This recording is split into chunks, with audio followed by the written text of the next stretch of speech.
Assalamualaikum warahmatullahi wabarakatuh. Warahmatullahi wabarakatuh. Alhamdulillah, nahmadu wa nasta'inu wa nastaghfiruh. Na'udzu billahi min syururi anfusina wa min sayyiati a'malina. May yahdihillahu fala mudilla lahu wa may yudlil fala hadiya lahu. Asyhadu an la ilaha illallah wahdahu la syarika lah wa asyhadu anna Muhammadan abduhu wa rasuluh. Allahumma shalli ala nabiyyina Muhammad wa ala alihi wa sahbihi ajmain. Amma ba'd. Yang saya hormati Ketua PCM Kota, demikian juga seluruh jajaran pengurus, kemudian Bapak dan Ibu dari berbagai macam kaum di PCM Kota yang dimuliakan Allah, demikian juga teman-teman sekalian yang dimuliakan Allah. Insya Allah pada kesempatan ini kita akan melanjutkan kajian kita, yaitu kita sudah 2 kali menggunakan media Zoom dalam kajian kita, yaitu kajian ketarjian. Yang pada pertemuan yang lalu kita sudah mencoba membahas tentang posisi madhab sahabat di dalam manhaj tarjih Muhammadiyah. Dan insya Allah pada kesempatan kali ini kita akan meneruskan, yaitu kajian yang sudah kita lakukan sebelum kita menggunakan media, yaitu tentang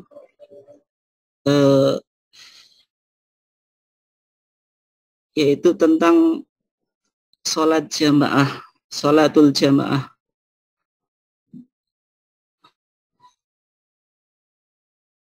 Tapi dalam kesempatan ini kita akan mencoba membahas bagian yang belum kita bahas. Ini mohon maaf Bapak atau Ibu-ibu yang belum mengikuti dari awal, tapi insya Allah nanti bisa mengikuti meskipun topik kita ini hanya sisanya saja.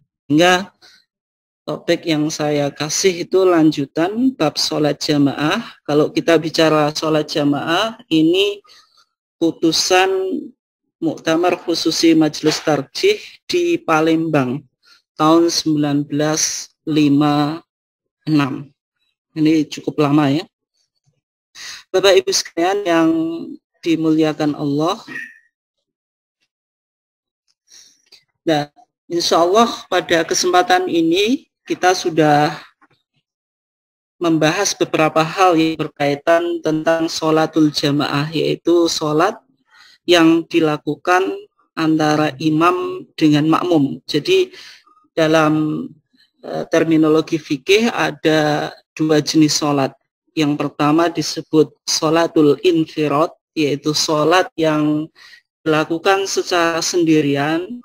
Yang kedua disebut sholatul jamaah, yaitu sholat yang dilakukan secara kolektif. Yang mana sholat jamaah ini harus paling tidak ada imam yang menjadi pemimpin sholat, kemudian ada makmum, yaitu minimal 1 orang makmum. Ini semuanya sudah kita kaji. Demikian juga hal-hal yang berkaitan tentang sholat jamaah. Dan kita sampai pada yaitu hal-hal yang dilakukan setelah sholat.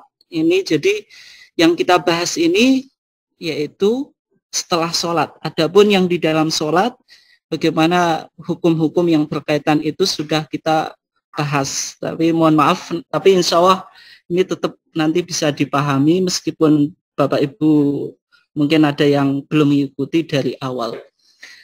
Yang kita bahas setelah seseorang melakukan sholat jamaah, maka kalau kita melihat dari putusan tarjih, yaitu di sana ada sebuah poin yang penting, yaitu imam menghadap makmum atau ke arah kanannya. Jadi ini hal yang disunahkan bagi seorang imam yaitu tatkala seorang imam selesai melaksanakan sholat jamaah, maka setelah sholat ada sebuah kesunahan, yaitu seorang imam itu dianjurkan untuk menghadap makmum ini, atau ke arah kanannya, atau imam itu menghadap ke arah kanan. Ya, kalau kiblat kita berada di barat, menceng sedikit, ya berarti kita kalau menjadi imam itu menghadap apa? Utara. Nah, ini yang disunahkan dan termasuk yang diputuskan oleh majelis tarjih. Meskipun ya mungkin di lapangan belum semua warga Muhammadiyah yang menjadi imam melaksanakan. Sehingga kalau kita lihat di dalam qoror tarjih atau keputusan tarjih, ya ini Bapak Ibu sekalian yang ikut kemarin minggu yang lalu sudah kita bahas, yang di Caraka itu warga Muhammadiyah harus ketika sudah mengkaji tarjih harus bisa membedakan antara putusan dengan fatwa. Nah, kalau yang saya bahas di sini karena ada di HPT, maka itu disebut putusan. Dan kita sudah bahas apa bedanya putusan dan fatwa. Kalau kita sudah mengkaji tarjih, jangan sampai kita melakukan kesalahan, kita mencampur dan tidak tahu mana fatwa dan mana putusan. Nah, dalam putusan tarjih di sana dikatakan wal yuqbili al imamu atau wal yuqbilil imamu wal yuqbil mongko becik ngadep sapa al imamu imam ba'da sholati ing dalem sawise salat. Alal makmumin ngadepe di kemana? Al makmumin ing atase pira-pira makmum. Ini yang pertama. Au ala utawa ing atase man wong biyaminihi ing dalem sisi kanannya imam. Nah, ini yang diputuskan oleh Majelis Tarjih 1956. Nah, kalau kita lihat di sini, sebenarnya apa yang dijadikan dalil atau argumentasi oleh Majelis Tarjih ketika itu? Yang pertama, ada sebuah hadis yang diriwayatkan oleh sahabat, yaitu Samurah, yang diriwayatkan oleh Imam Bukhari dari seorang sahabat Samurah. Dia mengatakan, kana Nabi sallallahu alaihi wasallam idza shalla sholatan aqbala alaina biwajhihi. Rasulullah itu apabila sholatan, apabila telah selesai sholat, aqbala alaina, dia menghadapkan atas kami biwajhihi, dengan wajahnya. Berarti Rasulullah itu ketika melaksanakan sholat dalam konteks ini dia menjadi imam atau makmum, menjadi imam. Maka dia menghadapkan mukanya itu kepada sahabat. Nah, dari hadis ini maka Majelis Tarjih mengambil sebuah istinbat hukum, yaitu imam itu ketika selesai memimpin sholat maka disunahkan menghadap, tidak melakukan dzikir dengan menghadap kiblat. Nah, bagaimana kalau seorang imam beranggapan kiblat itu arah yang paling mulia? Bagaimana kalau semacam itu? Ya, itu kalau konteksnya tidak ada dalilnya, oke, kita katakan bahwasanya kiblat itu paling mulia.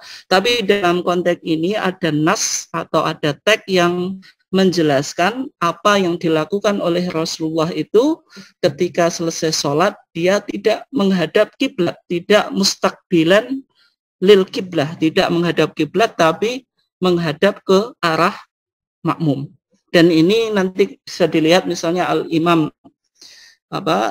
As-Sun'ani, yaitu pengarang 10 Salam, menjelaskan hadis ini bahwasanya ini adalah mudawamah, maksudnya Rasulullah itu memiliki tradisi, bukan cuma sekali atau dua kali dia menghadap makmum, tetapi dipahami dohir atau makna yang bisa kita pahami dari hadis ini yang menjadi tradisi atau kebiasaan Rasulullah itu ketika selesai memimpin sholat dia menghadap Nah, kemudian yang kedua, tarjih tadi kan mengatakan Kalau imam itu tidak menghadap makmum, maka imam itu disunahkan menghadap ke arah kanannya imam. Ya kalau kita di Indonesia ya berarti imam itu menghadap ke utara. Nah ini berdasarkan hadis yang diriwayatkan oleh Imam Muslim dan Imam Abu Dawud dari seorang sahabat yaitu Al-Bara' ibnu Azib.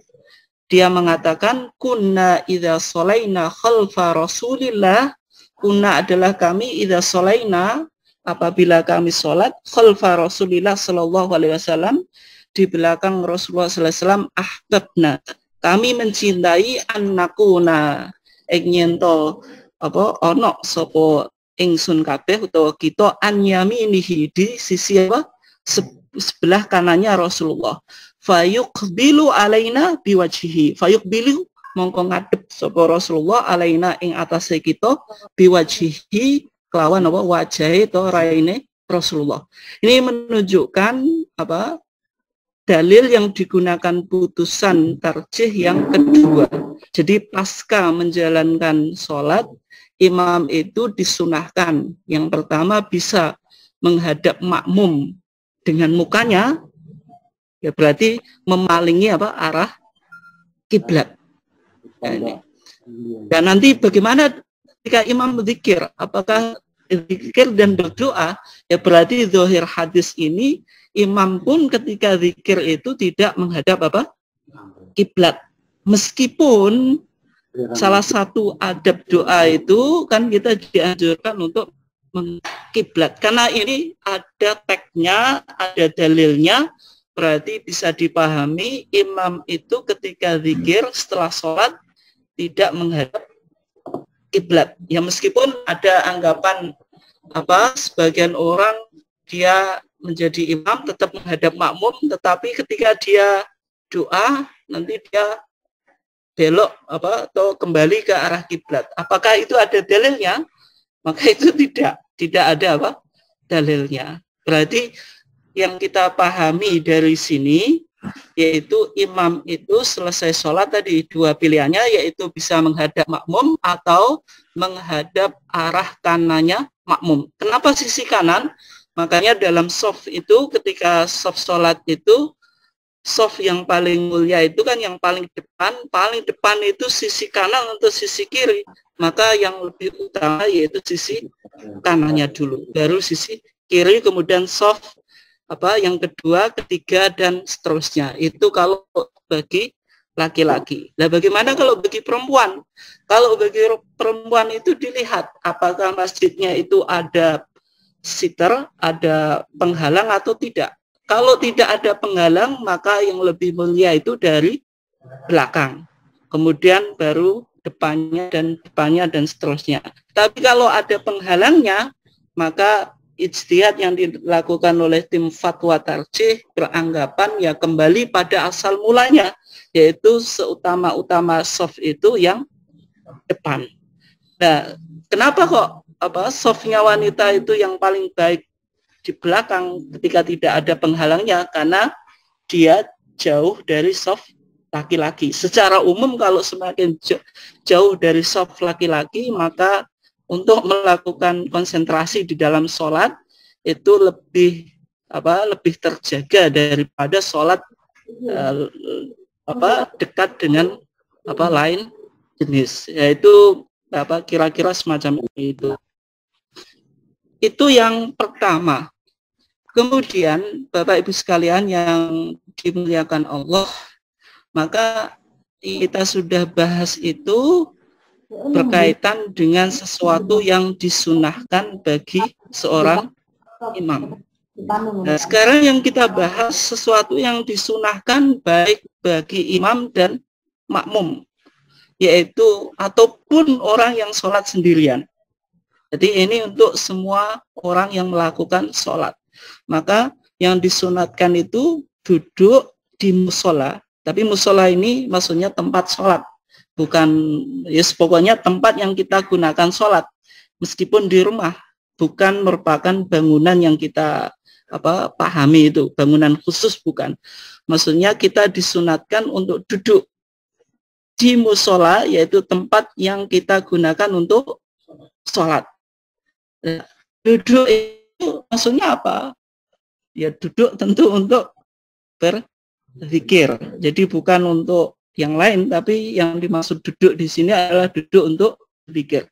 Maka dalam putusan tarjih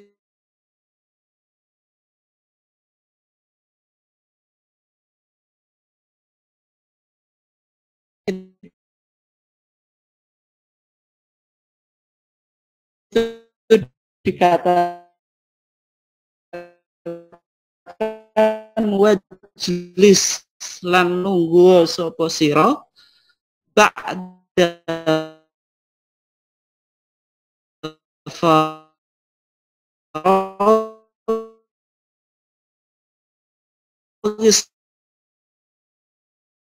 sholat ba'da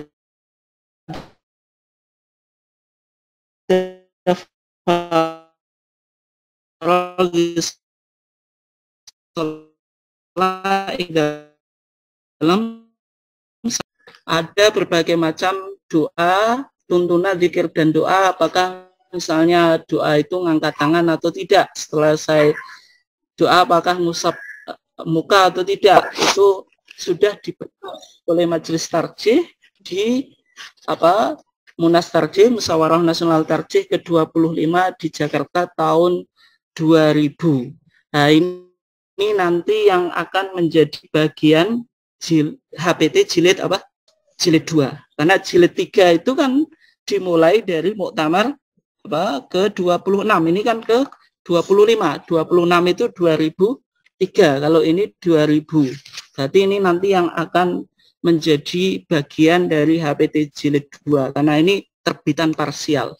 Dan nanti di sini dijelaskan beberapa doa yang berkaitan doa yang kita baca setelah sholat. Ini bisa dibeli di toko buku SM maupun yang lainnya. Ini kecil ini bukunya. Dan PCM belum punya juga ini. Kemarin PCM baru punya HPT, kemudian TCA. Oh, ada yang bilang punya, PCM sudah punya juga secara pribadi. Ya, ini menarik, berarti warga Muhammadiyah sudah mulai mengakses atau mendapatkan informasi yang benar, yaitu tentang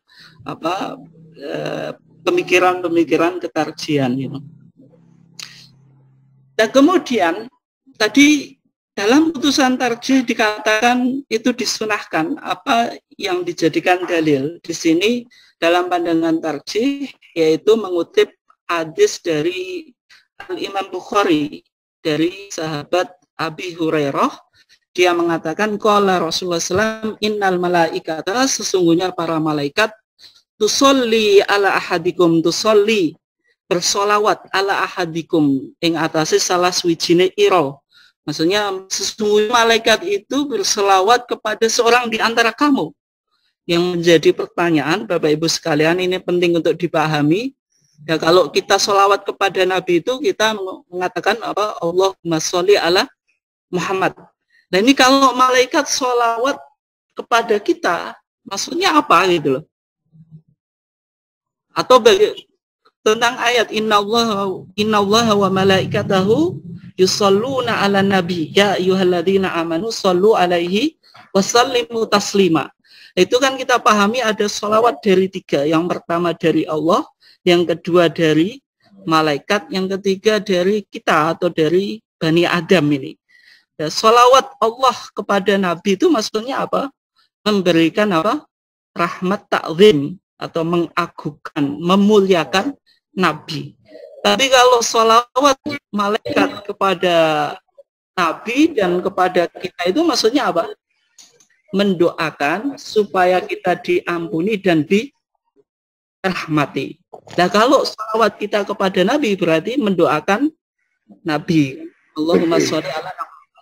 Sehingga di sini musallahu, yaitu di tempat sholatnya. Alladzi shalla fi, yaitu tempat sholat yang ia gunakan untuk sholat malam yudis, selama belum berhadas. Takul, malaikat itu mengatakan Allahumma ighfir lahu warhamhu. Allahumma Allah Allahumma ighfir lahu. Makanya kita tadi kan kita kita katakan sholawat malaikat kepada kita itu malaikat memintakan ampun dan memintakan rahmat. Malaikat ketika itu berdoa Allahumma ya Allah ighfir. Mudah-mudahan Allah mengampuni lahu bagi orang yang sholat tadi, warhamhu, dan merahmatinya. Nah, ya, sehingga dari sini kita bisa pahami bahwasanya salah satu hal yang penting yang kita perlu perhatikan setelah selesai sholat itu tidak langsung berdiri dari tempat sholat. Ya paling tidak kalau nggak bisa zikir yang banyak, paling tidak kita membaca istighfar 3 kali itu, astagfirullah, astagfirullah, astagfirullah, terus Allahumma antas salam wa minkas salam, tabarakta ya dzal jalali wal ikram. Ya paling tidak itu saja. Ini yang kalau tidak bisa zikir, atau cukup duduk itu kemudian melanjutkan dengan berdiri, atau kan zikir itu tidak harus di tempat sholat, meskipun ada keutamaan. Ya paling tidak kalau nggak bisa ya kita cuma mengucapkan 3 istighfar tadi, terus Allahumma antas salam wa minkas salam tabarakta ya dzal jalali wal ikram. Itu paling tidak semacam itu. Nah kemudian kalau kita katakan bahwasanya sholat itu secara bahasa apa? Nah, ini sholat itu secara bahasa artinya doa, yaitu berdoa, dan bahkan doa yang paling mulia, doa yang paling utama itu yang melalui sholat. Nah, ketika ada berdoa itu kan mengangkat tangan kemudian mengusap muka, meskipun nanti kita akan bahas apakah suatu saat nanti kita akan bahas apakah mengangkat tangan dan mengusap muka itu ada tuntunannya atau tidak kan gitu.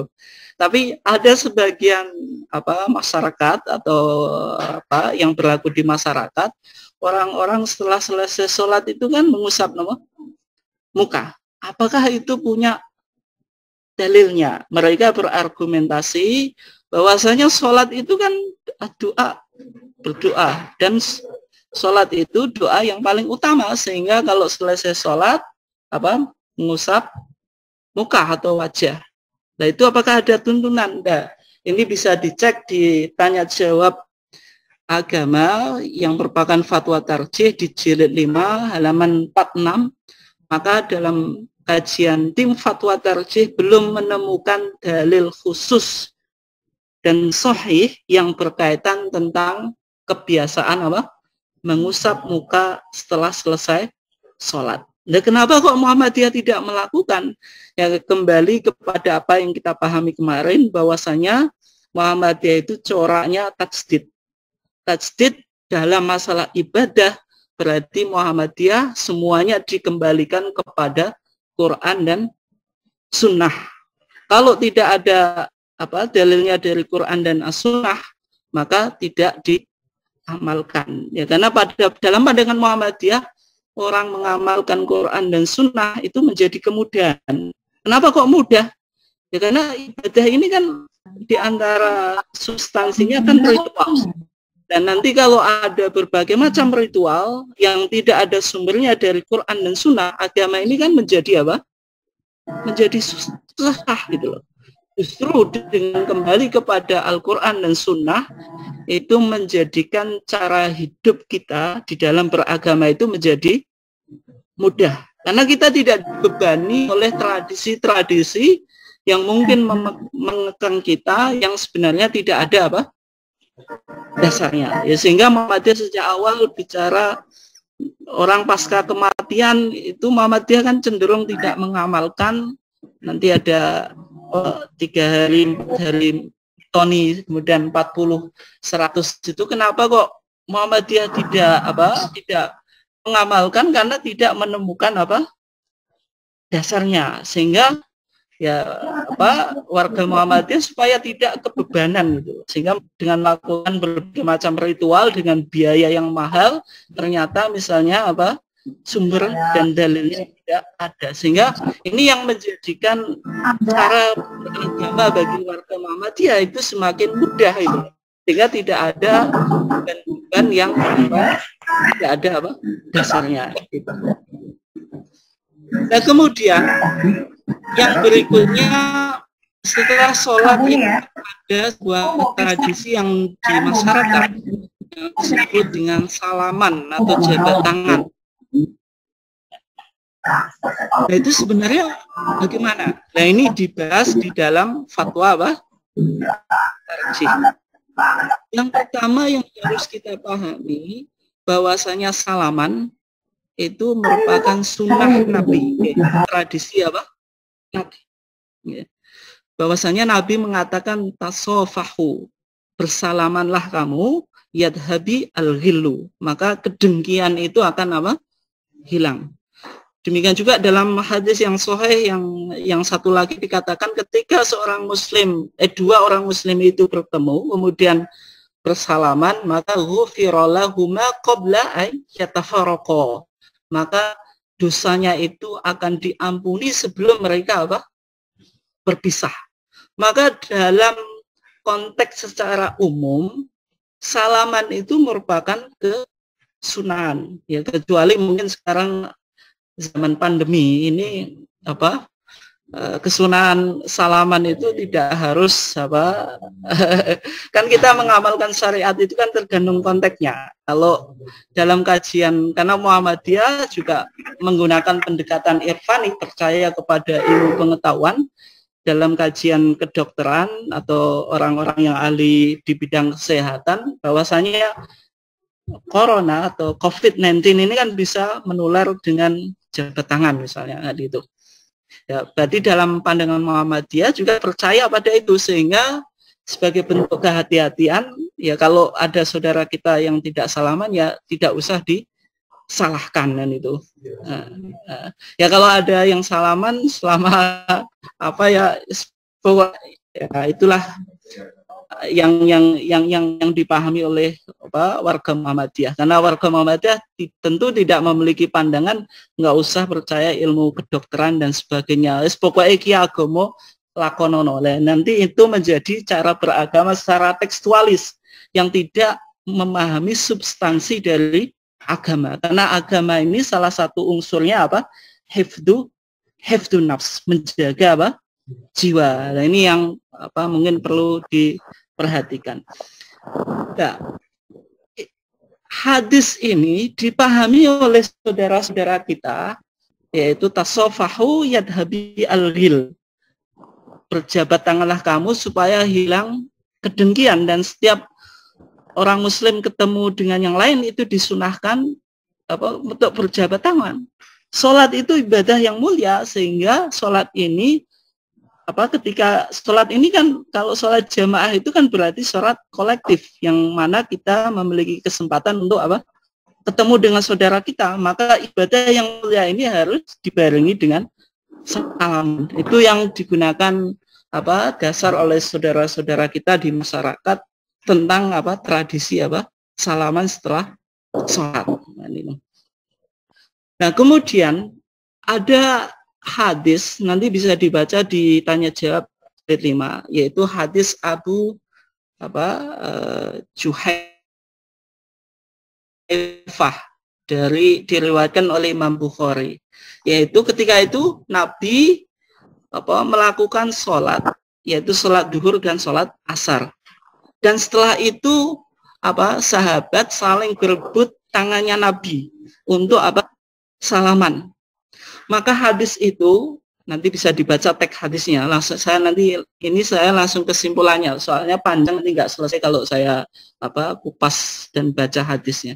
Intinya dalam kajian tim fatwa tarjih hadis Abu Juhaifah, ketika itu konteksnya itu Nabi sedang safar, sedang bepergian.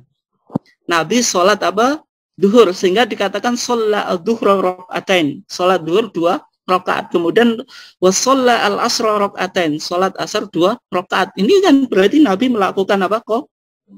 Qasar. Kalau qasar berarti konteksnya apa? Bepergian. Sehingga Nabi itu ketemu apa? Komunitas baru. Nabi kok apa bepergian di suatu tempat, ada masyarakat yang belum begitu kenal Nabi, nah, maka sangat wajar mereka apa? Ingin kenalan atau ingin kenal secara intim lebih dalam dengan Nabi. Dan tentu yang dilakukan ketika kita ingin kenal seorang itu kan pasti diawali dengan jabat tangan. Yang kedua, salaman yang dilakukan Nabi setelah sholat zuhur dan asar itu bukan setelah sholat langsung, tetapi setelah apa?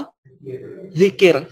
Ini yang apa perlu dipahami, sehingga dalam pandangan tarjih hadis Abu Juhaifah itu bukan sebagai dasar tentang kesunahan sholat, tentang kesunahan apa? Salaman atau jabat tangan setelah apa? Sholat. Kemudian juga alasannya yang dianjurkan oleh Nabi setelah kita sholat itu kan melakukan apa? Zikir secara khusyuk, sebagaimana yang kita sudah bahas tadi. Maka kaidah yang perlu kita pahami bahwasanya kita tidak boleh mengganggu orang yang sedang ibadah. Maka kalau kita sholat, ketika kita salaman, itu sangat mungkin orang yang kita ajak salaman setelah sholat itu kan lagi zikir. Maka dengan kita melakukan salaman mengganggu apa? Kekhusyuan atau konsentrasi dia di dalam apa? Berzikir. Nah, kemudian ya bagaimana solusinya? Kalau Bapak Ibu sekalian ingin berjabat tangan, boleh. Bukan bid'ah. Tetapi dicatat setelah sama-sama selesai apa? Zikir. Bisa jamaah di masjid atau di musola Muhammadiyah, jamaahnya mau salaman ya monggo-monggo saja. Tapi kalau setelah apa? Berzikir, tidak setelah sholat langsung ini. Ini yang perlu diperhatikan. Dan juga prakteknya di warga Muhammadiyah juga semacam itu. Bukan berarti warga Muhammadiyah anti salaman setelah sholat, enggak. Tapi yang anti salaman setelah sholat langsung, tapi kalau setelah zikir itu juga dilakukan kan di masjid-masjid Muhammadiyah.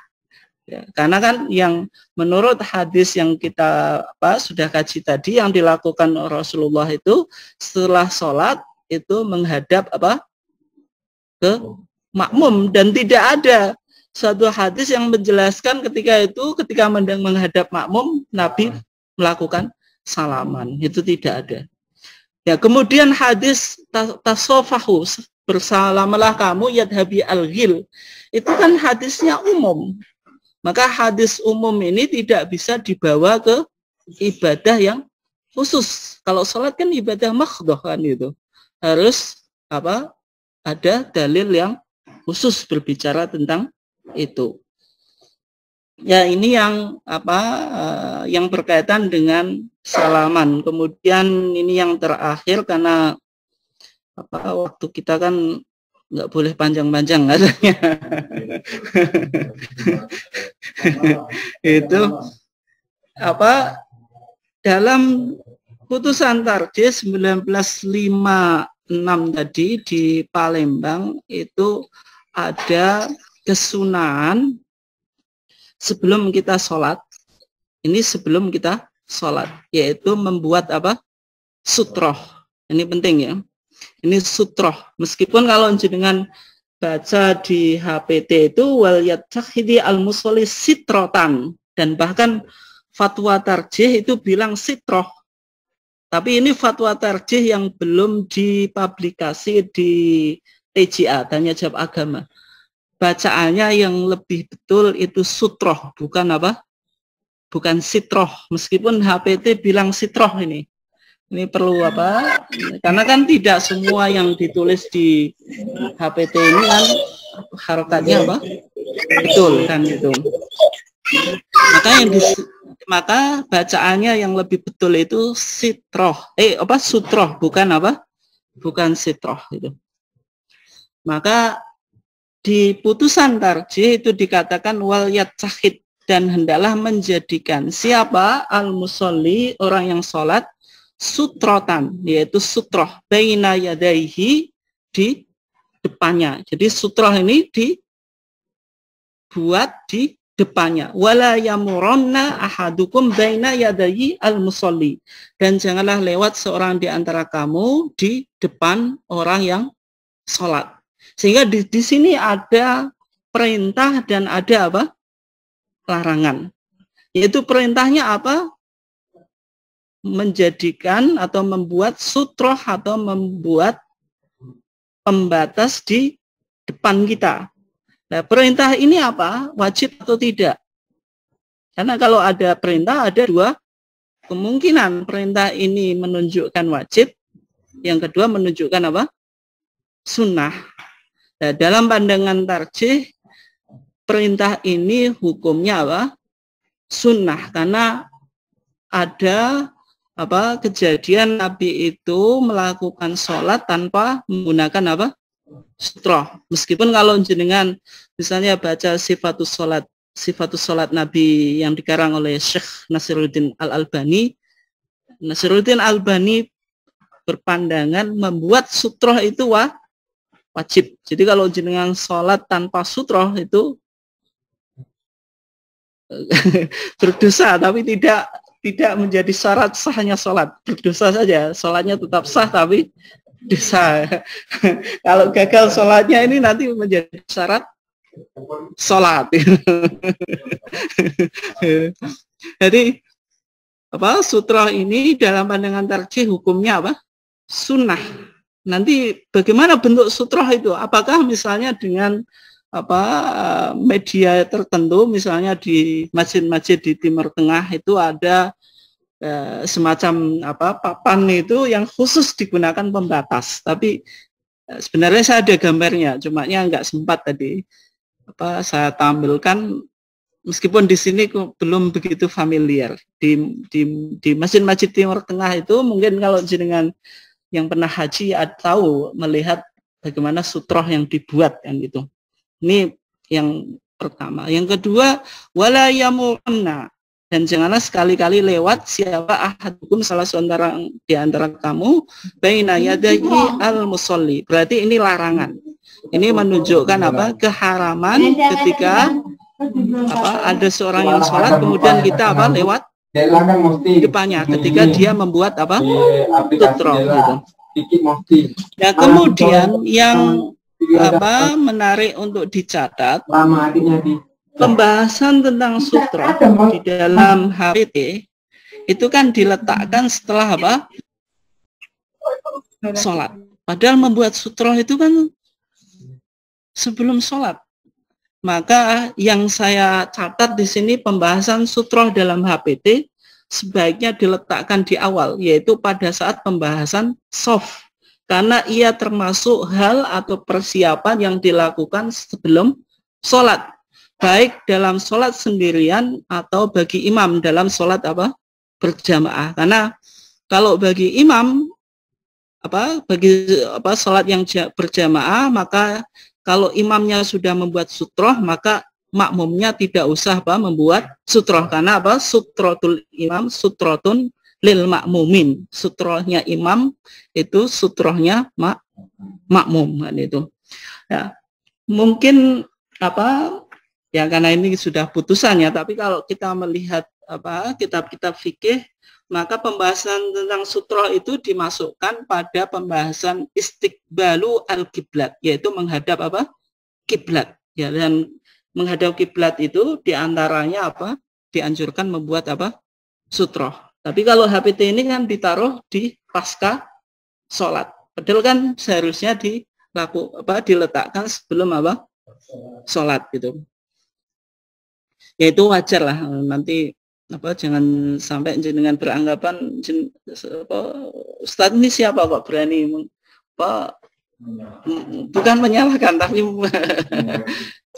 bukan mengoreksi, ini cuma catatan aja. Ya, itulah. Nah, kalau kita lihat di sini, kenapa kok disunatkan membuat sutroh kan itu? Nah, ini ada dua dalil yang digunakan oleh majelis tarjih. Yang pertama hadis riwayat Imam Muslim dari Ibnu Umar, yaitu anaknya Umar ibn Khattab. Anna Rasulullah sallallahu alaihi wasallam kana idza kharaja yaumal id. Bahwasanya Rasulullah sallallahu alaihi wasallam itu apabila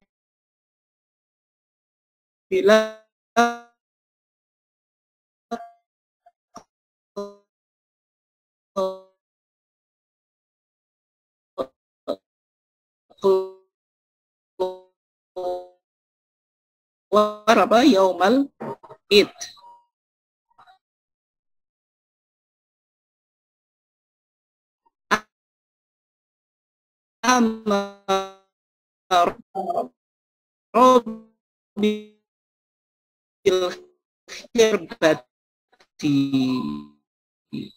Amaro merintah sapa Rasulullah bil khirbah, memerintah sahabat supaya apa, membawa lembing gitu. Fatu baina yadeh, maka lembing itu diletakkan di depan sholat dengan menghadap apa, hirbah tadi. Saat itu di belakangnya. Wa kana yaf'alu dzalika fis safar. Demikian juga ini yang dilakukan. Kalau dulu seorang pemimpin itu juga bisa memimpin sholat atau ritual-ritual keagamaan gitu. Maka yang dilakukan oleh Rasulullah ini diteruskan oleh al-umara, oleh raja atau amir setelah Rasulullah, yaitu ketika mereka melakukan sholat id, maka mereka membuat apa? Sutroh, yaitu diletakkan di depan imam gitu. Ini menunjukkan tentang apa? Tentang kesunahan membuat apa? Sutroh. Dan yang kedua, HPT menjelaskan di situ ada larangan gitu loh. Larangan apa tadi? Larangan kita berjalan di depan orang yang sedang sholat. Maka di situ ada sebuah hadis yang dijadikan argumentasi oleh HPT atau tarjih, yaitu hadis yang diriwayatkan oleh al-jamaah. Jamaah itu siapa? Ini mohon maaf ya, biar kita agak familiar. Kalau disebut jamaah itu berarti di situ Syekhon, Imam Bukhari dan Muslim sama Ashabus Sunan, 4 perawi hadis yang memiliki kitab Sunan itu berarti Imam Abu Dawud, Turmudi, Nasai dan Ibnu Majah. Itu berarti rawahul jamaah tambah Imam Ahmad gitu. An Abi Juhaim qala Rasulullah SAW lau ya'lamu almaru, seandainya orang yang lewat itu tahu baina yadai al-musalli, yaitu lewat di depan orang yang sholat, madza alaih, yaitu apa yang akan terjadi atasnya, yaitu dosa apa yang akan menimpanya. Maka ini jawabnya lau kan. Ini kalau teman-teman pondok di sini lau itu pasti nanti ada jawabnya. Lakana ini lamnya yaitu menjadi jawabnya lau. Lakana ayyakifa arba'ina yauman aw syahran aw sanatan. Tentu dia lebih baik berhenti 40 hari atau bulan atau tahun, maka lebih baik baginya kan gitu. Maka kalau kita pahami ini hadisnya ini saya ngutip dari HPT yang PDF online ya, ini salah ini, makanya lau ya'lamu almaru baina yadayil musalli madza alaihi kan itu, lakana ayyakifa arba'ina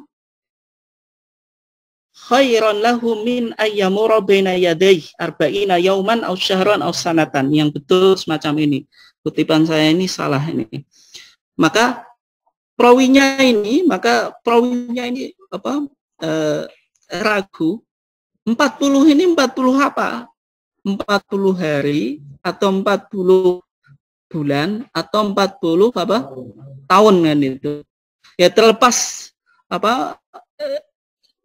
perbedaan hari, tahun atau bulan ini yang jelas menunjukkan apa? Betapa besarnya dosanya. Dan saya sebagian ulama menafsirkan arba'ina yauman ini bukan menunjukkan pada hitungan, tetapi menunjukkan sesuatu yang besar. Meskipun sebagian juga memahami pokoknya apa yang terjadi, permasalahan apapun itu biasanya akan selesai dalam 40 hari. Sehingga kan proses kejadian manusia pun kan melewati 40 kan pindah-pindah kan itu. Sebenarnya kalau jenengan evaluasi apapun kejadian, misalnya ada topik yang lagi hangat, pasti setelah 40 hari topik itu akan reda gitu. Meskipun corona ini sudah 40 hari belum reda. Itu ya. Ini. Nah, 40 ini menunjukkan apa? Tentang besarnya dosa tersebut kan itu. Nah, sehingga dari sini kalau dengan lihat di fatwa tarjih tentang pembahasan sutroh, maka di sana dijelaskan yang disebut sutroh itu apa? Sutroh itu secara bahasa penutup, penghalang atau penyekat. Gitu. Nah, sutroh itu bisa berupa benda apa gitu. Apakah misalnya jenengan yang memiliki kebiasaan sholat dengan apa? Dengan sajadah, itu bisa berfungsi sebagai sutroh atau tidak? Nah, dalam pandangan tim fatwa tarjih, ya sutroh itu bisa berupa benda apapun, baik tongkat, sajadah, garis dan sebagainya. Yang penting bisa menunjukkan bahwasanya ini batasan sholat, sehingga orang yang mau lewat itu tahu kalau orang ini sedang sholat dan dia tidak lewat di depannya. Ya, pokoknya sutroh itu ya fleksibel. Ya kalau misalnya sholat di masjid, maka kan ada kebiasaan orang yang mendekati tembok atau mendekati tiang ketika mau melaksanakan sholat sunnah, itu sebagai bentuk sutroh. Itu kalau memungkinkan. Kalau tidak memungkinkan ya tidak usah, nanti semuanya pasca sholat berebut sholat di samping cagak, itu nanti menjadi masalah. Ini kalau memungkinkan, kalau tidak ya tidak usah dilakukan. Nah, fungsi sutroh itu sebagai pembatas agar tidak ada orang yang lewat di depan orang yang sholat. Nah, kemudian kalau ada orang yang tetap lewat, maka ada sebuah hadis, fa'in aba falyadfa'hu wa in aba falyuqatilhu fa innahu syaiton gitu. Kalau jenengan sholat kemudian tetap ada orang yang lewat di depan, itu maka falyadfa, hendaklah jenengan menghalangi dengan apa? Kata fatwa tarjih, menjulurkan tangannya ke muka, dan ini tidak membatalkan sholat. Nah, bagaimana kalau dia maksa untuk lewat? Falyuqatilhu. Nah, ini ada beberapa buku yang salah menerjemahkan falyuqatilhu itu hendaklah membunuhnya. Nanti Islam ekstrim ini. Masa orang lewat di depan sholat aja dibunuh kan nih.